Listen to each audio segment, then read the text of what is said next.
Xbox's Project Helix could cost up to $1,500. Resident Evil Requiem breaks franchise sales record with 5 million in 5 days. Sony is ending PS5 PC ports after poor sales. Hello everyone, I'm Taylor and welcome back to my channel. This week has been absolutely packed with gaming news. Xbox revealed their next-gen console and the price tag is crazy. Resident Evil Requiem just shattered sales records. Sony is pulling back from PC, while Xbox goes all in on multi-platform. We've got major studio shutdowns and some huge game announcements. There's a lot to cover, so let's jump right in with Xbox's next-generation console, Project Helix. New Xbox CEO Asha Sharma announced the codename in a tweet, saying she met with Team Xbox to discuss the console, which will lead in performance and play both Xbox and PC games. This marks the first major announcement from Sharma since taking over as CEO on February 26, following the sudden departures of Phil Spencer and Sarah Bond. Sharma plans to share more details about Project Helix at GDC, which has been rebranded as the Festival of Gaming and kicks off on March 9th. However, a new leak suggests the console could cost between $1,000 and $1,500. According to an industry leaker, Project Helix's price could easily hit $1,000 due to the cost of its components, including an AMD Magnus APU with RDNA 5 graphics estimated to cost around $550 alone. The leak also claims Project Helix will have 5 times more rasterization performance and up to 20 times improved ray tracing compared to the Xbox Series X.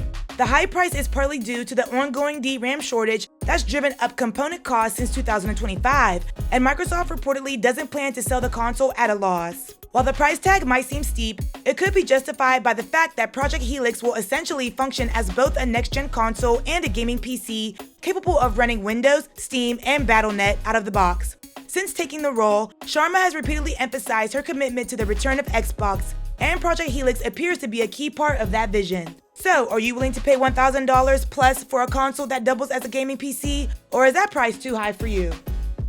And speaking of Microsoft, they just filed a patent for a cloud-based system that will let an AI or another player jump into your game and beat the hard parts for you. The patent is titled State Management for Video Game Help Sessions, and it describes a system that takes a snapshot of your exact progress and loads it into a cloud instead of the game. From there, a helper, either human or AI, steps in and actually plays through the difficult section while the controller inputs are sent back to your session in real time. The patent gives a specific example where a player is stuck finding a rare gem in an adventure game, and after repeated failures, a large help button appears on screen. If you say yes, a helper named Lucky7 might be assigned to take over, find the gem, and chat with you to explain how they did it. Once the task is finished, the system gives control back to you, and you can either accept the updated state or reject it and try again yourself using what you've learned. The helper doesn't have to be human. Microsoft is laying the groundwork for AI-powered helpers trained on thousands of successful playthroughs. This patent was filed in 2024 before new Xbox CEO Asha Sharma took over, so it's unclear if this will ever actually release. So are you interested in a feature like this, or does it feel like cheating? Now let's talk about some studios that aren't doing so well. Highguard, the hero shooter that launched just 2 months ago, is shutting down on March 12, 2026. The free-to-play hero shooter from Wildlight Entertainment launched in January with major hype after being revealed at the Game Awards as the show's One Last Thing slot. The game peaked at nearly 100,000 concurrent players on Steam, but the momentum was short-lived. Player numbers dropped sharply within weeks, and by February, reports emerged that most of the development team had been laid off, leaving only a skeleton crew to support the game.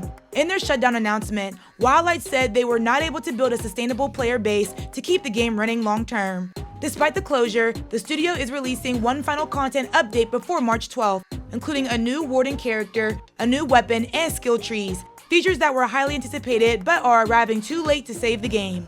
Highguard's rapid rise and fall is a stark reminder that initial buzz and big reveals don't guarantee long-term success, especially in the crowded hero shooter market. So, are you surprised Highguard is shutting down this fast, or did you see this coming? Speaking of studios in trouble, NetEase just pulled the plug on another one. NetEase will stop funding Nagoshi Studio in May 2026, putting the studio's first game, Gang of Dragon, at serious risk of cancellation. According to Bloomberg, NetEase discovered the game would need an additional $44.4 million to complete, which was enough to make the Chinese gaming corporation cut ties. Nagoshi Studio was founded by Toshihiro Nagoshi, the creator of the Yakuza franchise after he left Sega in 2021. Gang of Dragon was only revealed at the Game Awards in December 2025, just 3 months ago. Sources say Nagoshi Studio plans to seek funding elsewhere to continue development. This is the latest in a series of studio closures by NetEase, which shut down Fantastic Pixel Castle and Bad Brain Games in November after neither studio shipped a game. So, are you shocked NetEase is pulling the plug this fast, or is this just another sign of the industry crisis? While some studios are fighting for survival, others are finding success going multi-platform. South of Midnight is bringing its Southern folklore horror to PlayStation 5 on March 31st, continuing Xbox's push to reach more players. The game was originally an Xbox and PC exclusive when it launched in 2025, and it's still available on Game Pass for subscribers. In South of Midnight, players control Hazel, a weaver who repairs broken bonds and spirits while exploring Southern folklore mythology in a dark fantastical world. She must rescue her mother, save her hometown, and use her powers to heal creatures and reveal their traumas. This release is part of Xbox's growing third-party publishing push, which has already seen success with Indiana Jones and the Great Circle on PlayStation 5. Halo is also coming to PlayStation for their first time with a remake of the original campaign, and the next Fable game is heading to PlayStation as well. South of Midnight is also coming to Nintendo Switch too. So, are you excited to play South of Midnight on PlayStation, or are you sticking with Game Pass? While Xbox is embracing multi-platform releases, Sony is reportedly going in a complete opposite direction. Sony is reportedly stopping plans to release PS5 games on PC, ending an experiment that started a few years ago. According to Bloomberg's Jason Schreier, last year's plans for a Ghost of Yotei PC port were recently scrapped, and the upcoming action game Sorrows will remain exclusive to PS5. The company will still consider multi-platform releases for online games like Marathon, Marvel Tokkan Fighting Souls, and Horizon Hunter's Gathering, while single-player games already announced for PC like Death Stranding 2 on the Beach and Kena Scars of Cosmora are still coming. However, apart from those titles, no other PS5 single-player games are planned for PC. Schreier noted that several recent PlayStation games have not sold well on PC, partly due to Sony's inconsistent release schedule, and the company is pivoting back towards console exclusives.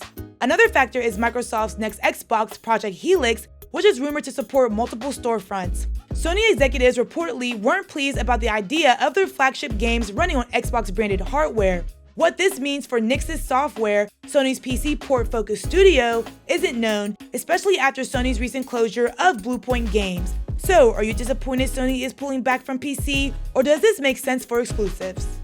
We've got more gaming news to cover. If you're enjoying the video so far, drop a like. It really helps out my channel. And if you haven't subscribed yet, now's a good time because I'm putting these out as often as I can. And speaking of games people are enjoying, Resident Evil Requiem just broke a massive sales record. Resident Evil Requiem just became the fastest-selling game in franchise history, and it's only been out for 5 days.